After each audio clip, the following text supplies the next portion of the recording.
You're running an offsite next month, but you've never done that before. Where do you start? Or perhaps you have run an offsite before, but you walked away from the last one feeling like it could have done more for your team. On this episode, how to plan, facilitate, and follow up from your offsite. This is Coaching for Leaders, episode 377. Produced by Innovate Learning, maximizing human potential. Greetings to you from Orange County, California. This is Coaching for Leaders, and I'm your host, Dave Stachowiak.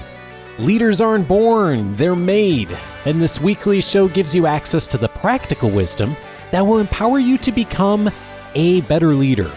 On this episode, how to think about, plan for, facilitate, and follow up doing an offsite. Offsite is something that many of us have been a part of. Some of us have led offsites, and yet it is one of those things that there's an expectation in a lot of organizations, formally or informally, that we do offsites as leaders, and yet almost never is there an instruction manual or even really any formal direction within the organization of how to do an offsite.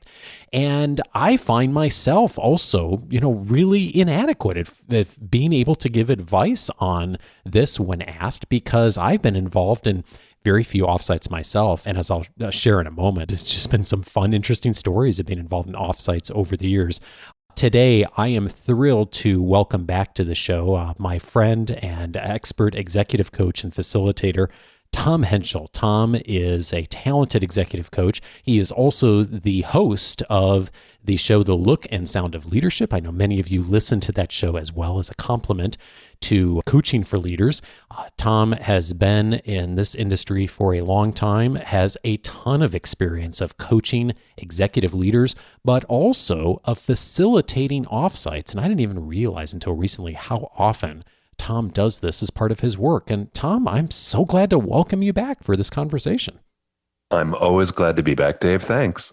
So I alluded to the fact of having some funny stories about offsites. One of the more interesting things I remember from years ago in my work with Carnegie, I was invited to attend an offsite of an executive leader that we were supporting. And we were not facilitating it, but I was asked to help out during part of the offsite for about a half hour with a particular exercise. And I got the invitation to come to the offsite.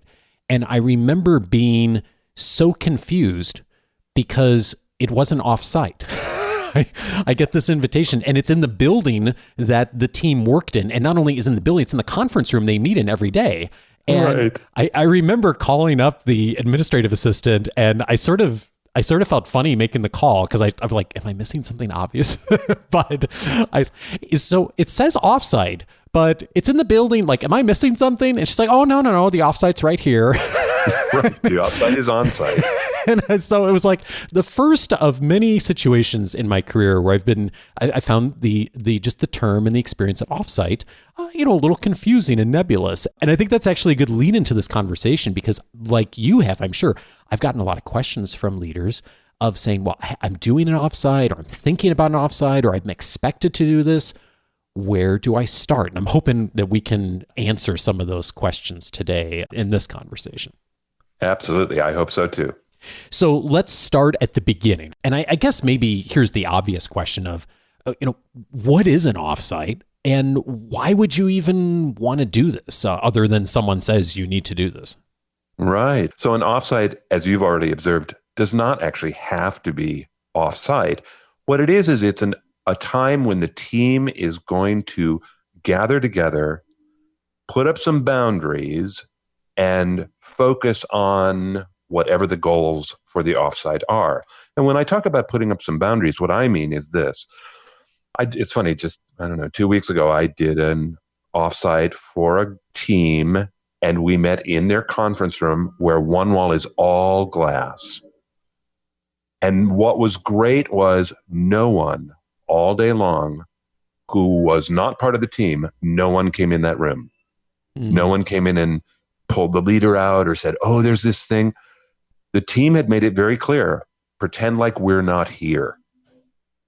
And that way they made it their quote unquote offsite by creating special time just for the team to work. So that's what an offsite is. It's a special time for the team to be together.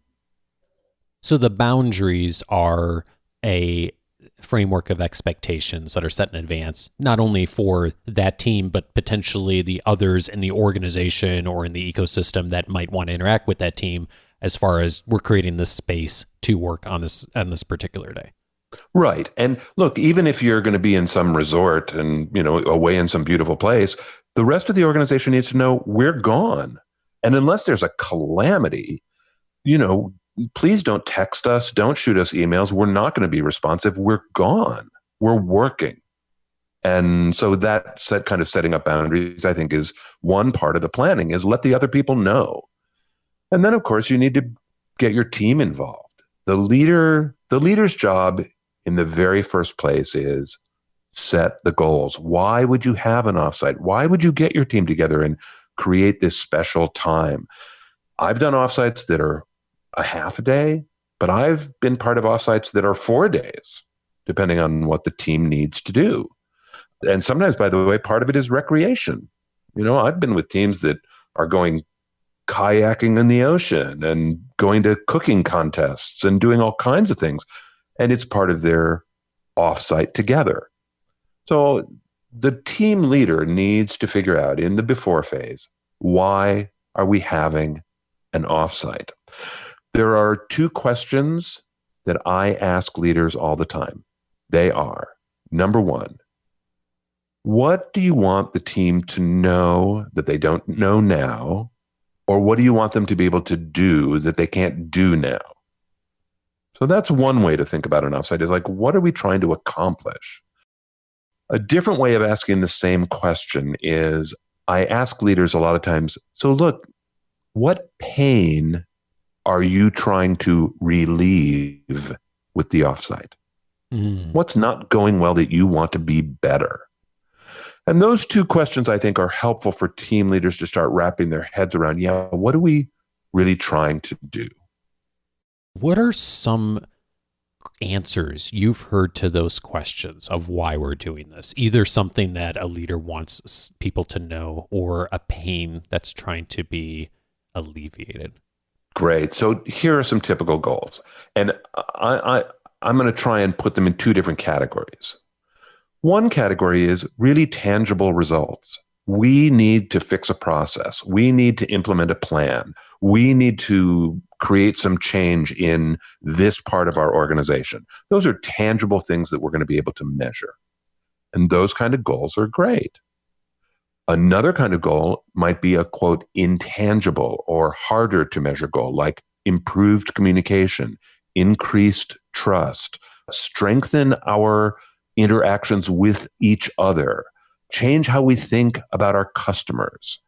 Those are more intangible, but they also might be goals for the offsite, and they're legitimate goals. The fact that they're harder to measure doesn't mean they're not legitimate. Makes sense. Okay. So once you have a clear sense of the answer to one or both of those questions, then I'm guessing that's where some planning starts, of thinking through what you would do and why you'd spend a half a day versus 4 days, or what kind of venue it would be. What are the kinds of things that you see leaders grappling with at that point? And also maybe what are some of the things that leaders should be thinking about that they may not think about early on in the planning stages? Well, so first off, let's just talk budget. What about lunch? What about dinner? What about going away for 4 days? I just was with some people at a resort up in Ojai, California. I only came in for the final half day of the event. They'd all been there 2 days before that. So, that was an expense that company laid out for those people to travel and stay at this lovely resort and all. So you need to figure out your budget.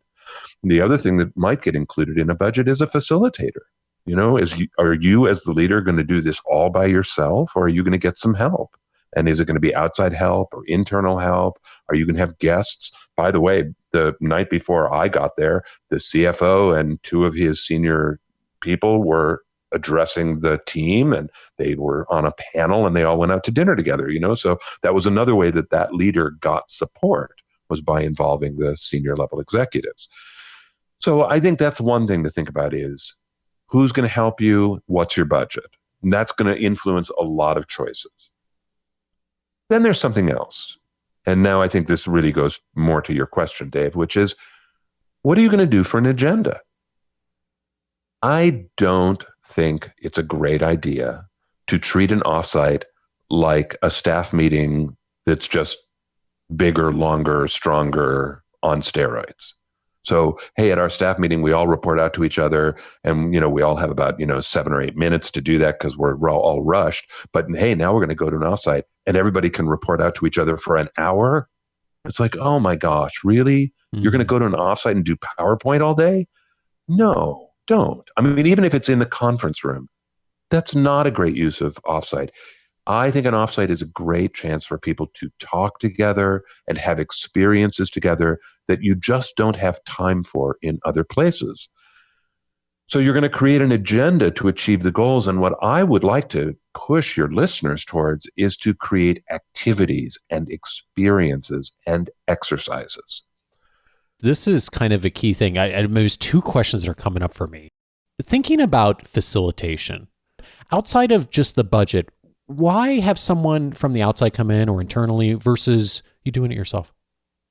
I think there's 2 things. One is facilitators, people like me who are outside consultants who've been facilitating for a long time, they just have a big bag of tricks. And so, I'm skilled at facilitating the way someone else might be skilled at creating a budget or managing a team.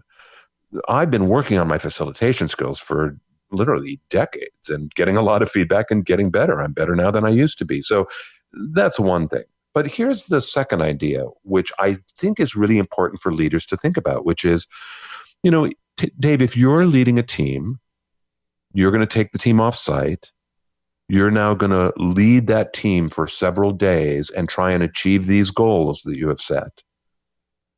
If you're the only person in the room who's responsible, it's a little bit like you are driving the bus and trying to be a passenger on the bus at the same time. It's hard. It's hard work mentally. You're trying to keep track of what's happening. You're trying to own the content. You're trying to make sure there are clear deliverables. Did we reach agreement? All that stuff. And you also want to participate and influence and guide. It's really hard to do both. So one of the things that I hear from leaders all the time when they get someone like me in the room is a kind of relief of like, I don't have to drive the bus anymore. I can just get in the back of the bus and be a participant and have an opinion and just I don't have to pay attention to all that work. So that's one of the big reasons I think why you might think about getting some help. Or by the way, it might even be to pass a whole part of the day off to someone else, even someone on your team, to give it to someone and say, you're going to do that whole thing where we're going to do role clarification. That's yours. And you have from 1 o'clock till 4 o'clock. So a lot of different ways to approach that. And I think that also leads into my second question, which is you mentioned the value of taking time here, not to do just an extended staff meeting, but to really have activities and experiences that get to the objectives. And I think that I don't know if I was sitting down to plan out an offsite for an entire day, that it would take me a while to think through that. I'm guessing for a lot of people listening, they're thinking like, gosh, that's not my skill set. That's not something I don't know how to put together the right exercises, the right experiences. And so for the kind of leader who, for whatever reason, decides, either because of budget realities or just logistics, that it doesn't make sense to have someone come in from the outside to put that together, what are even the resources to be thinking about? Like, how would I start to craft that kind of experience for my team? Okay, so I'm just going to tell you some resources because there are a lot of resources out there. Look, I'd learned this stuff partly from my colleagues, and by observing or assisting or whatever, I've learned things just by being in that business. But also, there's a lot of resources. What I find is that once you as a team leader have set a goal, somebody has probably been there before, which means somebody has probably created an exercise that you could find. So I'm going to just name some resources. Let me start with a book. It is not online. It is actually a 3-ring binder. It's really old school, but it's about 400 pages of exercises that you can do. And it is written for just the generic person. You do not need to be a skilled facilitator. It is my Bible. I would not survive without this book. It's fantastic. It's called The Field Book of Team Interventions. That's the title, The Field Book of Team Interventions by Harry Eggleton. Huh. And it is great, friendly, easy, and it covers all kinds of topics from role clarification to setting values to mission statements to conflict to just all kinds of things, basic leadership things. And it has lots of ideas, lots of processes, lots of tools, really helpful. So that's one thing. Another is an online resource. There's actually an app for it now, but they have a website. All their material is free. They have great exercises. It's called Liberating Structures. So liberatingstructures.com. Their app is the Liberating Structures app. Really helpful. There's a couple of exercises of theirs that I've been using for years. They never fail. They're great stuff. Liberating Structures. A third one is something that I hope a lot of your listening audience already knows, which is the 5 dysfunctions of a team. In the back of Patrick Lencioni's book, where he describes the model, he then gives you tools for each of the 5 dysfunctions. And he describes them at a moderate level of detail, but then he wrote a follow-up book called The Field Book. And it's the exact title is Overcoming the 5 Dysfunctions of a Team, a Field Guide. And it is nothing but resources and exercises and explanations. And literally, it's written for leaders, managers, and facilitators. A great tool. That's number 3. And here's number 4, which is just a blast. I hope everybody does this. This is so great. There's a guy named Tyagi. He's an Indian man. His name is spelled Thiagi. Tyagi. Tyagi.com has games. Tyagi is hysterical. I've seen him speak probably 3 or 4 times. He is a riot. But what he has are what he calls jolts. And you can do a jolt anytime. And on his website, they're all free, are jolts, hundreds of them. And some of them are 1 minute long and some of them are 10 minutes long, but they're just things to get people there. You might think of them like icebreakers. They're things to do after lunch. They're things that just get people kind of thinking and alert, and they're fun.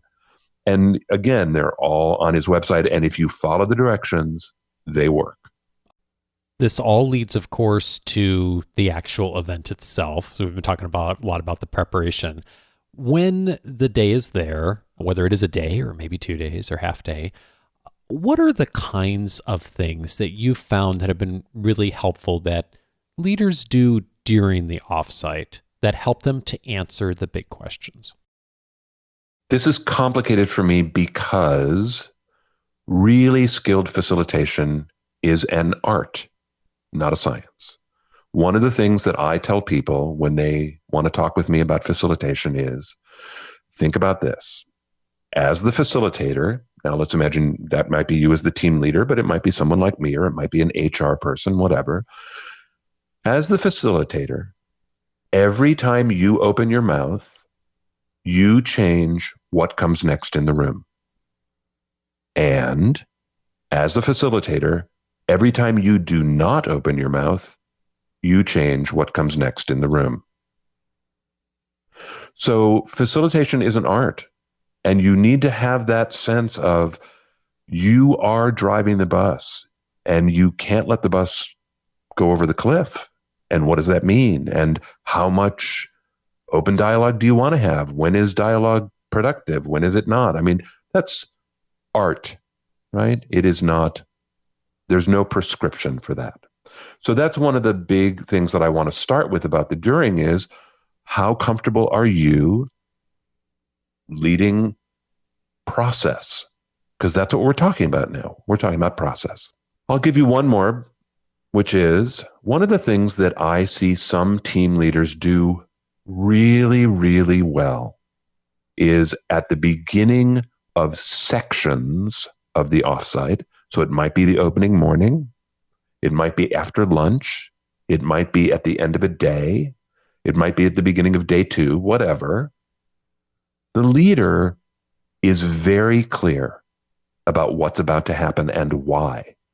In other words, I put this on the agenda because we're about to do something where we're going to talk about clarification of goals for the team for the next quarter, and here's why. And it's not a speech. It's not 10 PowerPoint slides. It's, 90 seconds of really clear thinking that helps people get their minds in the game. What are we about to do? I hope that leaders are doing that. One of the concepts that I was taught as a Carnegie facilitator early on was these 3 words, why before what? Of always either explicitly or implicitly framing the why are we about to do what we're about to do? That there's some context that frames that. And I'm hearing you echo that same thing of if we can help make what may be apparent in our minds as the leader / facilitator / whatever role we call that to everyone else in the room, that helps to make the connections toward what the question is we're trying to answer. Right.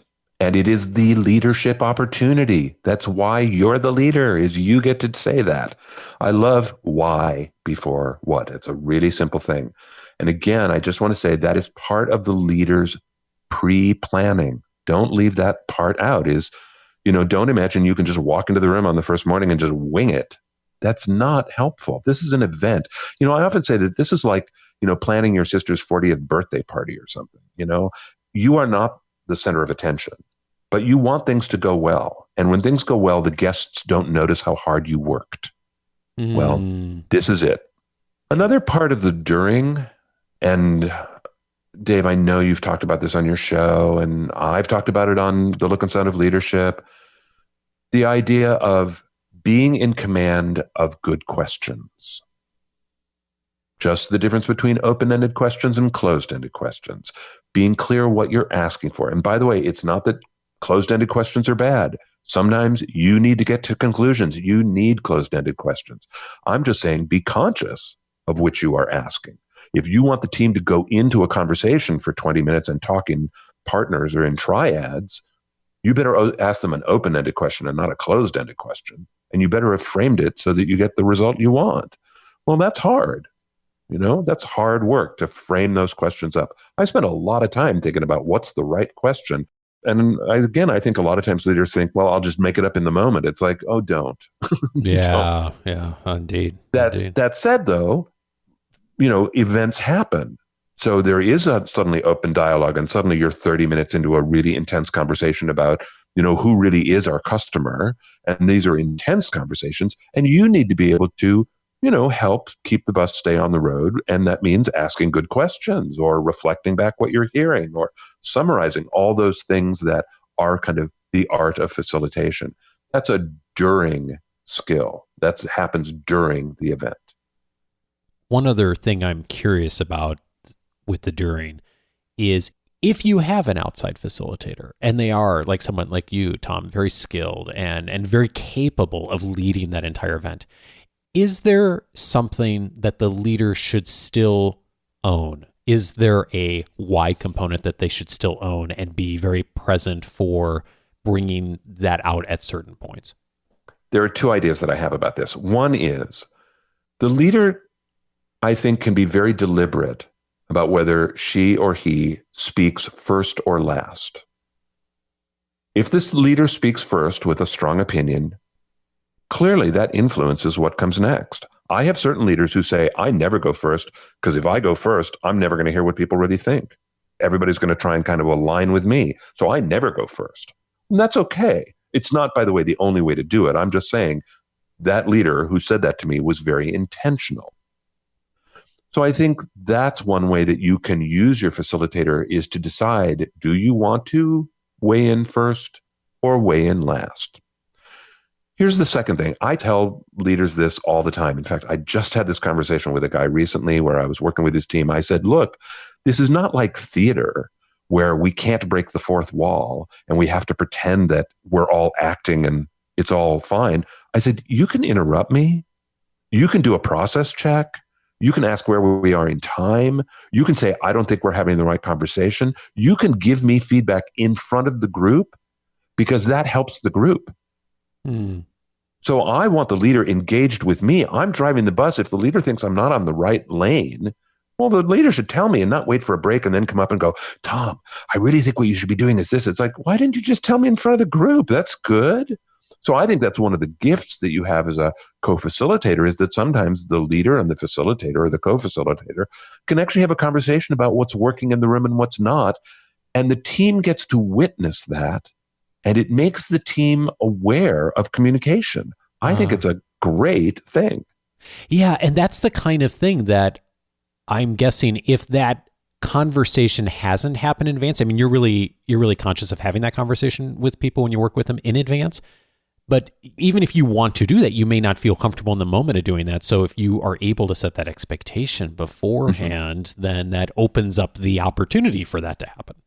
Yes. And listen, here's a variation on the theme is I will often stop something and look at the leader and be very clear that I'm really connecting with the leader and look, and I'll say, Dave, are we doing the right thing right now? And often there's this sense of like, oh my gosh, I'm exposed, or, we're breaking the fourth wall or whatever. And the leader will give a kind of reflexive answer. And then I'll often stop and go, can we just talk about that? And suddenly we're having a conversation in the room about goals. What are we hearing? And the team gets to listen to that process. That's a good thing. I love that. I love that. One of the things that you have told me is that not always that this happens, but enough that it happens where you get to the end of the offsite and the leader either says this explicitly or because of their behavior, they kind of do a, great, we're done. And aren't necessarily thinking consciously about what happens next. And my sense is a good offsite is the start of a process, not the end of a process. Yes. How do you bring this out? And what are the misses? Like when you see someone missing this opportunity, what is it they're missing? Planning an offsite is suddenly putting more work on your plate, as if you didn't have enough, right? Suddenly you have to do all this thinking ahead of time and create an agenda and blah, blah, blah, and all this stuff. And you want to just go to the offsite and do the work, and then it's done. And I understand why the leader wants that, but I want to say, no. If the offsite was really productive, it creates more work. It creates the plan that now needs to be implemented. It creates the change that we need to shepherd. It creates the new process or whatever that needs supervision. So you're actually making work for yourself when you go on an offsite. And many leaders are surprised by that. And they just haven't thought about it like, oh, that's right, we're going to go on this offsite and come back with more work. And not only are they surprised, their team is surprised. So look, one of the things you need to decide in the offsite is, we do this all the time, where we get 3/4 of the way through an exercise. And what's really clear is the last quarter is not going to happen in this room. This is going to happen at your next staff meeting or the next 3 staff meetings. You guys know how to do it. You don't need me anymore. Now you know what to do. Keep doing it. Don't stop. Well, that means time has to be made on the agendas, or a new meeting needs to be called, or a committee needs to be formed, or something. And my point with the leader is the leader should know what commitments are being made, what are the deadlines, who owns what. The leader doesn't need to own it all. That's not the point.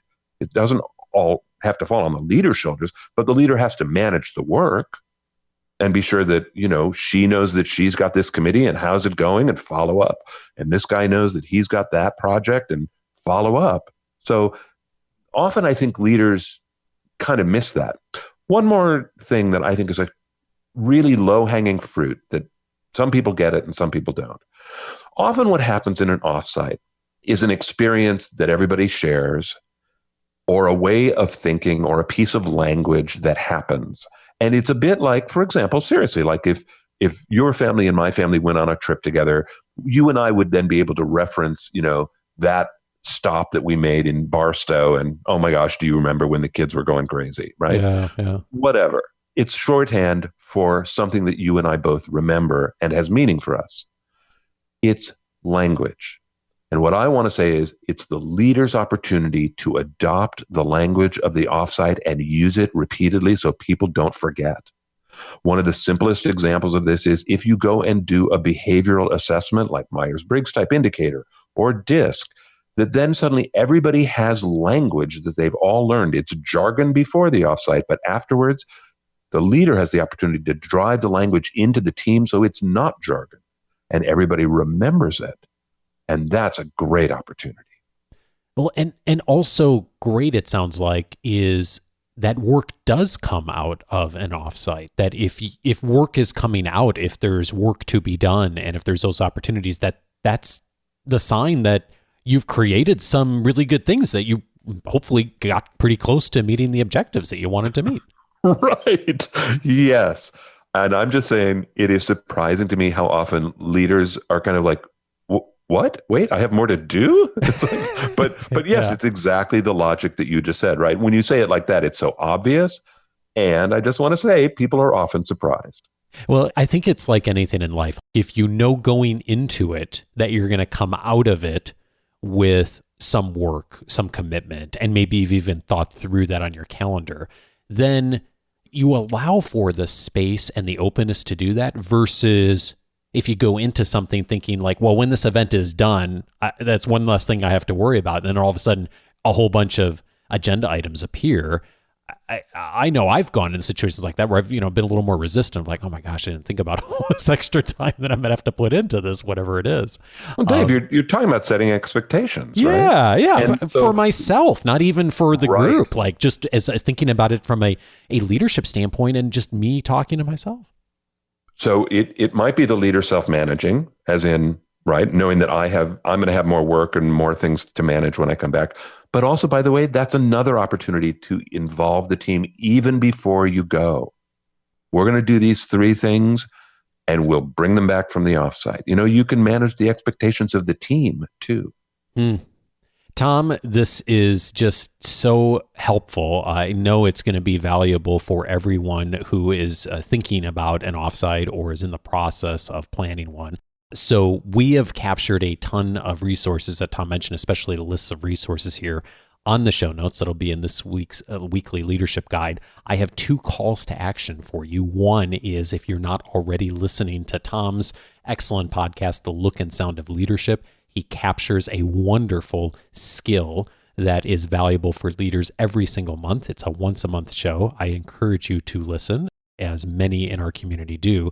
The second thing is if all of this just stressed you out today, thinking about all this, just hire Tom.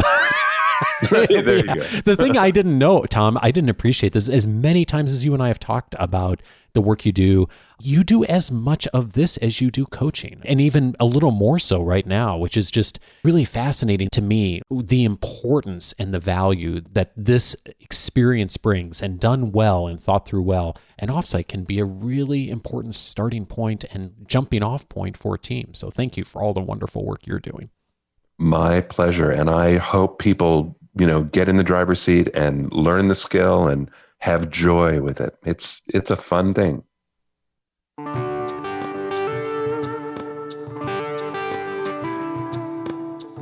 If you know a colleague who's planning an offsite right now, please pass this conversation along to them. Thanks in advance if you do.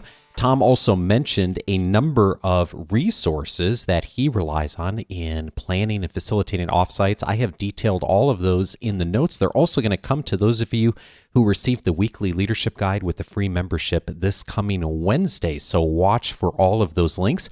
In addition to the links we discussed, there's one additional resource that will be helpful to you. Tom just aired an episode on his own podcast, The Look and Sound of Leadership, earlier this month, also titled Leading Offsites. It's a slightly abridged version of what we talked about today.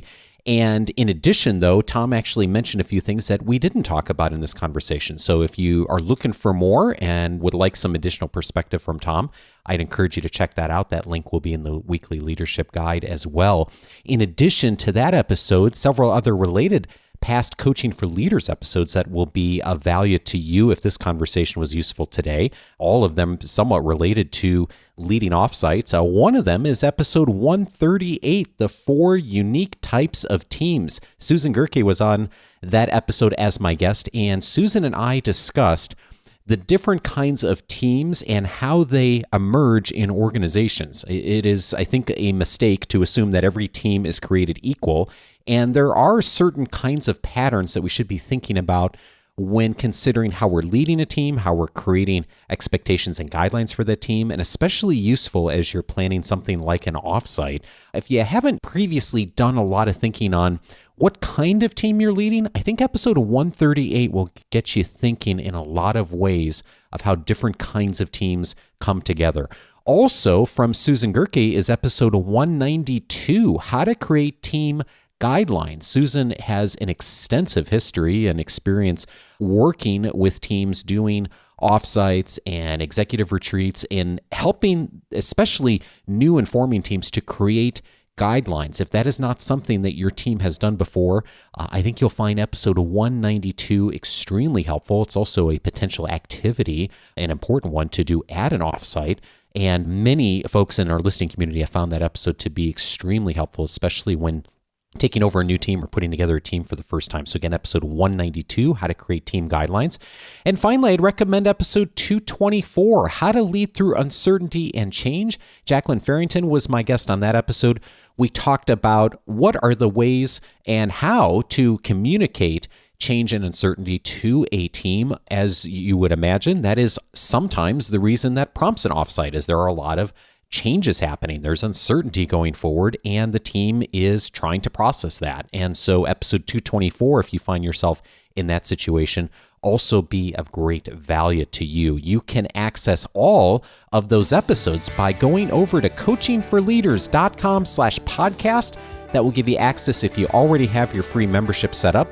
If you don't have it set up, it'll prompt you to set up your free membership, and that will give you access to all of the past episodes, searchable by topic. It'll also give you access to my weekly leadership guide that comes on email every Wednesday, plus my own personal library of all the articles I track down, our member cast, the 10-day audio course. Believe it or not, there's more than that too. So set up your free membership if you haven't done so already. Just go over to coachingforleaders.com. Right on the main page there, you will see a place to activate that. Completely free, lots of resources available to you, and I look forward to seeing you there with the other 12,000 people now that have set up the free membership. Thanks if that's one of you. Have a great week, and I'll see you next week for our next conversation on leadership. Take care.